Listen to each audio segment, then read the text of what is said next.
Gold, trusted gold buyers. మీరు తాకట్టు పెట్టిన బంగారాన్ని విడిపించి ఈ రోజు ఉన్న మార్కెట్ ధరకు కొనబడను.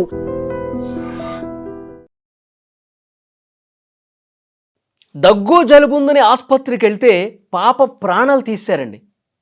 లిటరల్గా జలుబు దగ్గు ఏదో ఒక చిన్నపాటి మెడిసిన్ ఇస్తే తగ్గిపోయేదానికి పాప ప్రాణాల మీదకి తీసుకొచ్చారు. చనిపోయింది పాప. చాలా బాధాకరమైనటువంటి ఘటన. ఖమ్మం జిల్లా కొణిజర్ల మండలం బసవాపూర్లో జరిగింది ఈ ఘటన. అసలు ఏం జరిగిందో ఒక్కసారి మీకు చెప్పే ప్రయత్నం చేస్తా. ఆదివారం రోజు బోనాల పండుగ అండి. బోనాల పండుగకి ఇంటిలిపది చాలా సంతోషంగా గడిపారు. పాప అక్కడ దగ్గరలో ఉన్నటువంటి కస్తూర్బా పాఠశాలలో హాస్టల్లోనూ చదువుకుంటుంది. బోనాల పండుగ కదా, ఆదివారం రోజు సరదాగా సంతోషంగా బోనాల పండుగకి వచ్చింది. ఫ్యామిలీతో పాటు చాలా సంతోషంగా గడిపింది. ఆడుతూ పాడుతూ చాలా బాగా గడిచింది. సోమవారం రోజు అంటే నిన్న సోమవారం రోజు ఆమెకి దగ్గు జలుబు వచ్చింది.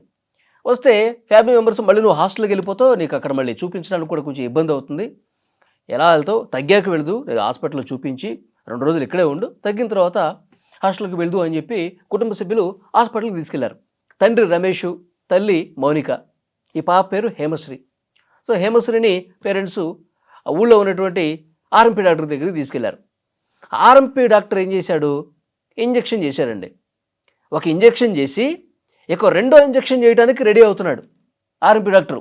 ఫస్ట్ ఇంజెక్షన్ చేసిన తర్వాతే స్పృహ తప్పి పడిపోయి పాప, 14 సంవత్సరాల పాప స్పృహ తప్పి పడిపోయి నోట్లో నుంచి నొరగొస్తూ ఉంది. గిలగిలగిల కొట్టుకుంటుంది, ఊపిరాట్లేదు పాపకి. కంగారు పడిపోయారు. ఏం చేయాలో అర్థం కాల. కాళ్ళు చేతులు ఆటల పేరెంట్స్కి. ఏంటి ఇంజెక్షన్ చేయగానే ఈ విధంగా అయిపోయింది పాపకి, ఒక్కసారిగా ఏమైపోయిందని చెప్పి అనగానే ఆర్ఎంపీ డాక్టరు ప్రైవేట్ హాస్పిటల్కి తీసుకెళ్ళండి, పరిస్థితి కొంచెం సీరియస్గా అనిపిస్తుంది వెంటనే అని చెప్పాడు. సో ఆ డాక్టర్ కూడా వచ్చాడు. ఆర్ఎంపీ డాక్టరు, వీళ్ళ పేరెంట్స్, ముగ్గురు కలిసి పోయారు. ఖమ్మంలో ఉన్నటువంటి టౌన్లో ఉన్నటువంటి ఒక ప్రైవేట్ హాస్పిటల్కి తీసుకెళ్లారు. తీసుకెళ్ళిన తర్వాత 1 గంటకే పాప చనిపోయింది. కుటుంబ సభ్యులు ఆ బాధ, వాళ్ళు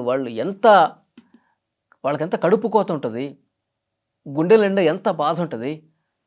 అరే దగ్గు జలుబు ఉందని చెప్పి ఆసుపత్రికి తీసుకెళ్తే ప్రాణాలు పోతాయా? ప్రాణాలు పోవటం ఏంటి? వాళ్ళు గుండెలు బాదుకుంటూ రోధిస్తూ ఉన్నారు. ఆ ప్రైవేట్ హాస్పిటల్లో ఏం జరిగింది? గంట సేపు ట్రీట్మెంట్ చేశారు. అసలు మీరు ఏం చేశారు, ఏం మందు వేశారు, ఏం చేశారు, మా పాప ఎందుకు ఈ విధంగా విగతజీవిగా పడిపోయింది, ఎందుకు చంపేశారు మా పాపని, ఈ ప్రైవేట్ హాస్పిటల్లో చంపేశారని చెప్పి గొడవ చేశారు. కానీ అక్కడ పోలీసులు వచ్చారు, అంతా సర్ది చెప్పే ప్రయత్నం చేశారు.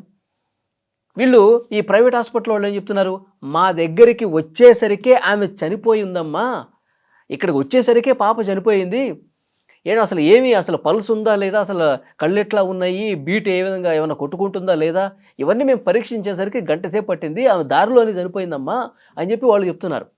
దారిలో చనిపోయిందా? దారిలో చనిపోవటం ఏంటి? అసలు అక్కడ ఆర్ఎంపీ డాక్టర్ ఇంజెక్షన్ ఇవ్వగానే నోట్లో నుంచి నొరగొచ్చింది అంటే ఆ ఇంజెక్షన్లోనే తేడా ఉంది, అంటే ఆర్ఎంపీ డాక్టరే సరిగా వైద్యం చేయలేదు, వాడు ఏం ఇంజెక్షన్ ఇచ్చాడో అని వాళ్ళు ఆ విషయం తేరుకునేసరికి ఇక్కడ పాప చనిపోయిందనే విషయం తెలుసుకున్న తర్వాత ఈ ఆర్ఎంపీ డాక్టరు పరారైపోయాడు ఇక్కడి నుంచి. అక్కడ ఆ గొడవ జరుగుతున్నప్పుడు పోలీసులందరూ కొంచెం కలగజేసుకొని ఆ బాడీని తీసుకెళ్లారు. ఖమ్మం ప్రభుత్వ ఆసుపత్రికి పోస్ట్మార్టం నిమిత్తం తీసుకెళ్లారు. నిజంగా చాలా బాధకు గురవుతున్నారు పేరెంట్స్. అసలు ఇలా ఎక్కడైనా జరుగుతుందా? దగ్గు జలుబు వస్తే నిజంగా చిన్నపిల్లలకి ఇప్పుడు 14 సంవత్సరాలు 12 సంవత్సరాలు అంటే ట్యాబ్లెట్స్ ఇస్తారు. దగ్గు జలుబుకి ట్యాబ్లెట్లు వేసుకోవచ్చు. పెద్ద ట్యాబ్లెట్ అయితే సగం విరిచి సగం ట్యాబ్లెట్ పొద్దున, సగం ట్యాబ్లెట్ సాయంత్రం వేసుకోండి చెప్తే సరిపోతుంది. చిన్నపిల్లలకి ఇట్లాగే చేస్తారు. కానీ దగ్గు జలుబు వస్తే ఒక ఇంజెక్షన్ చేసి ఇంకో ఇంజెక్షన్ చేయడానికి రెడీ అవుతున్నాడు ఈ ఆర్ఎంపీ డాక్టర్. మరి వాడు ఏం ఆర్ఎంపీ డాక్టరో, వాడు ఏం ఇంజెక్షన్ చేశాడో ఇవన్నీ కూడా పోలీసులు ప్రస్తుతం దర్యాప్తు చేస్తూ ఉన్నారు. ఆ ఆర్ఎంపీ డాక్టర్ ఇచ్చింది ఏంటి, ఏం ఇంజెక్షన్ ఇచ్చాడు, ఇప్పుడు పోస్ట్మార్టం రిపోర్ట్ వస్తే తెలుస్తుంది. ఆ ఇంజెక్షన్ అసలు దేనికి వేస్తారు, వీడు అసలు ఇప్పుడు దేనికోసం ఇచ్చాడు, ఇవన్నీ కూడా పోలీసులు ఇప్పుడు విచారణలో బయటకు వస్తుందన్నమాట. అతను పారిపోయాడు, కనపట్టలేదు, పోలీసులు అతని కోసం కూడా గాలింపు చర్యలు తీసుకుంటున్నారు. అంటే కనీసం అవగాహన లేని చాలామంది ఊళ్ళల్లో కొంతమంది ఆర్ఎంపీ డాక్టర్లు అండి ఎక్కడి నుంచో సర్టిఫికేట్లు తెచ్చుకుంటారు, ఎక్కడో కాంపౌండర్ గాను లేకపోతే అసిస్టెంట్ గాను పనిచేస్తారు. 10th క్లాస్ ఇంటర్మీడియట్ చదివిన వాళ్ళు కూడా ఎక్కడో కాపీలు తీసుకొచ్చుకుంటారు, నేను ఎంబీబీఎస్ చదివాను, నేను అది చదివాను, ఇది చదివాను అని చెప్పి ఆ సర్టిఫికేట్లు తెచ్చేసుకుని బోర్డుకి అక్కడ గోడకి పెట్టేసుకొని డాక్టర్ వృత్తిలోకి వెళ్ళిపోతారు. ఇక్కడ ఏ డాక్టర్ దగ్గర ఇంజక్షన్లు ఇవ్వటం అవి ఇవి నేర్చుకుంటారు అంతే. వాళ్ళు దాని మీద సబ్జెక్ట్ ఉండదు, అవగాహన ఉండదు. దగ్గు వస్తే ఏం చేయాలి, జలుబు వస్తే ఏం చేయాలి, వీటి మీద అసలు కనీసం అవగాహన లేదు. అసలు పేషెంట్ కండిషన్ ఏ విధంగా ఉందో చూడాలి, అసలు ఈ ఇంజక్షన్ ఇవ్వటం కరెక్టా కాదా తెలియాలి, అసలు ఈ మందు దేనికోసం పనిచేస్తూ చాలామంది ఆర్ఎంపీ డాక్టర్స్ ఊళ్ళల్లో ఆ విధంగా చేస్తూ ఉన్నారు. ఆ మధ్యలో చాలా సందర్భాల్లో కూడా నకిలీ డాక్టర్ల భాగవతం బట్టబయలైనటువంటి పరిస్థితి ఉంది. కాబట్టి దీని మీద వైద్య ఆరోగ్య శాఖ చాలా సీరియస్గా తీసుకోవాల్సినటువంటి అవసరం ఉంది.